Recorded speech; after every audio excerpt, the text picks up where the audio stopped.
welcome back to the Rams Review Podcast, where today we have the surprise signing of Erik Pieters to discuss. Alongside me is Adrian Goldberg. Welcome to the podcast.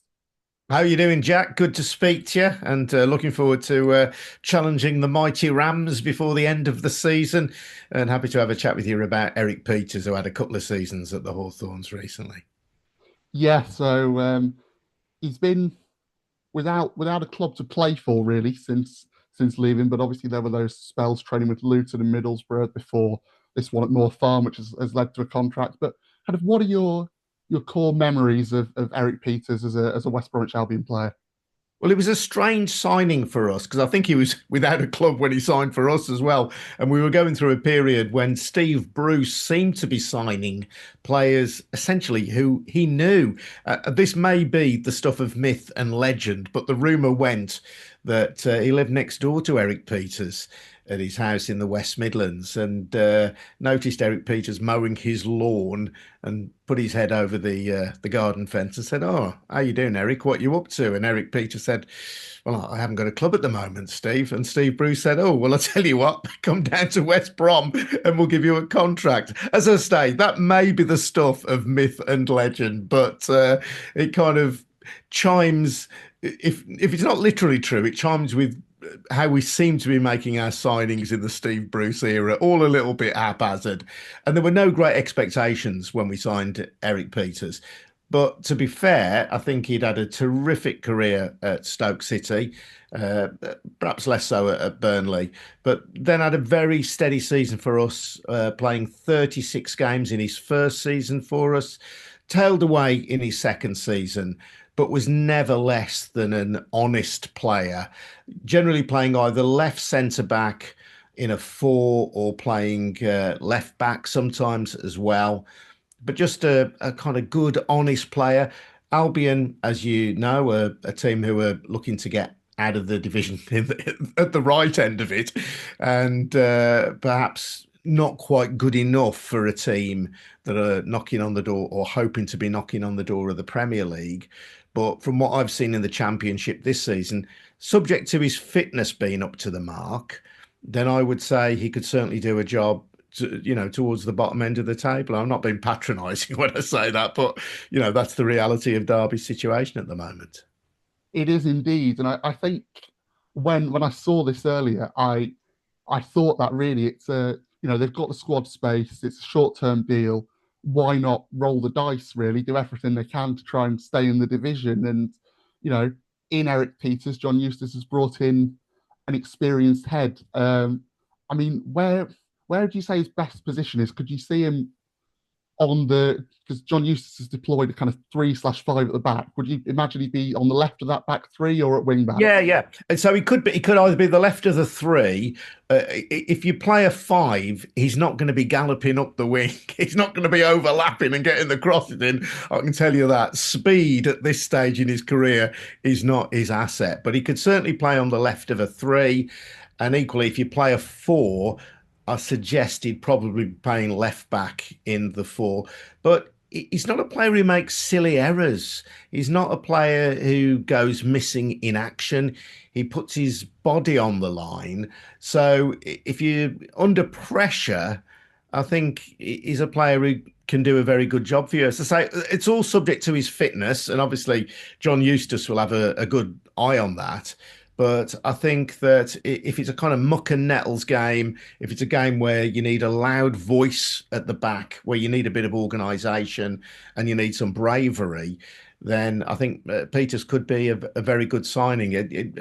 I think he's a reliable kind of player. Not exciting, nothing flashy about him. He isn't Virgil van Dijk, but he is a good, honest pro who clearly knows the division very well.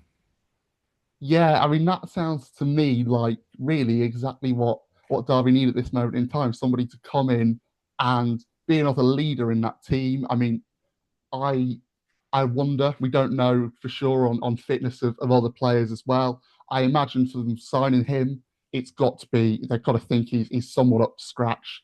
Because if you look at other options, you've got the likes of Craig Forsyth, who is similar age, similar profile in terms of left back, left centre back, with 8 games that are going to be played within a month and a day.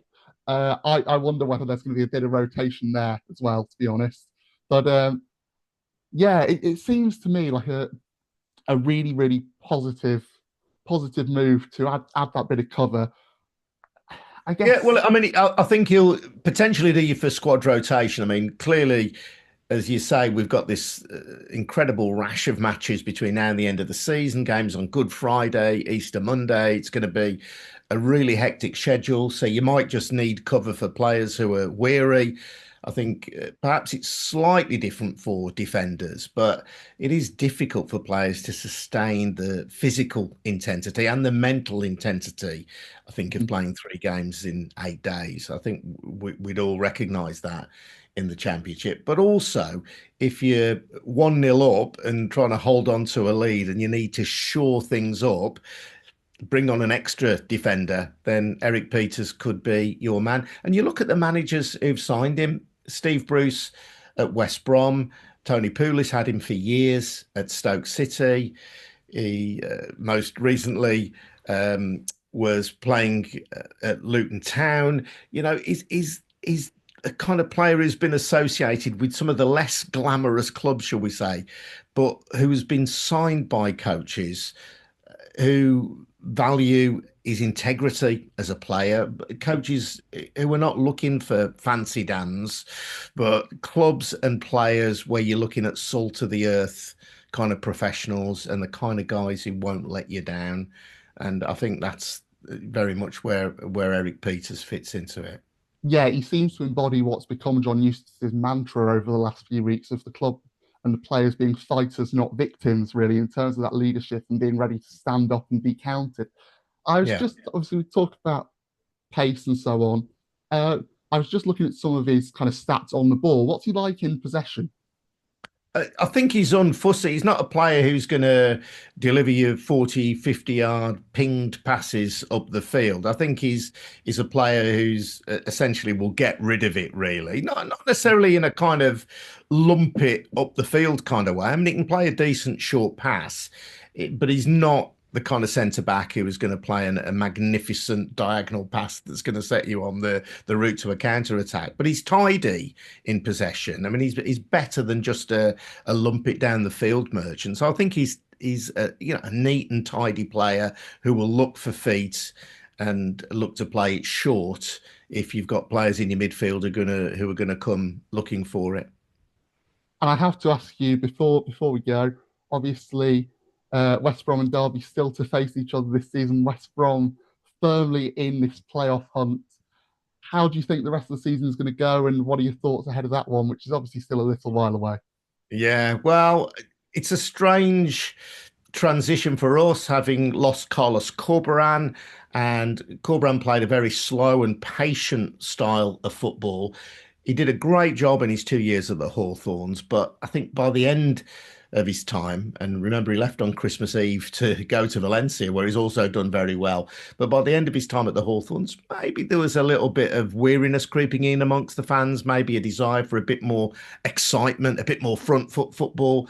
Tony Mowbray can give us that, but at the same time, the transition hasn't been exactly smooth. And although we are in and around the top 6 and have been there all season, we haven't really looked like punching above that.